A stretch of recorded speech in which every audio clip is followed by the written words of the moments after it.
Assalomu alaykum aka-ukalar, charchamayapsizlarmi? Xudo xolasa yana keyingi ishimizni boshlab olganmiz. Hozir Toshkent viloyatidamiz. O'rta So'ridan chiqib ketganda Parkent shu tomondamiz. Bu yerga mana ishimizga kelganmiz. 2500 metrda 35 metr podyom. Turba diametrimiz 259. Mana bu yerdan ko'rib turibsizlar 300 diametrda. Xudo xolasa bu yerda hozir pastini ko'rsataman. Ikkita 75 kW nasosimizni ustunovka qilamiz masofaga, liniyaga. Bu yerga 250 kW qo'yish kerak deyilgan ekan. Buni o'rniga bular yozsa, примерно qancha san bo'ladi? 120 kW atrofida yozadi. Nasosimizni koloduslar tayyor bo'lgan, 4 ta 1 metrlik kolodus. 80 sentdan bo'lganda ham 4 ta tashalgan. Nasosimizni ko'rib turibsizlar.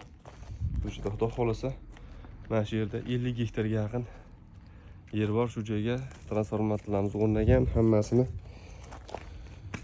mana shu yerda davom ettirib ishimizni boshlaymiz. Nasoslarimiz kelib tushgan.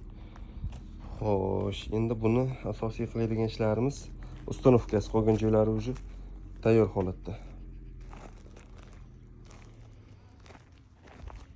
Simlarni ulash va u tomonga liniyaga montaj.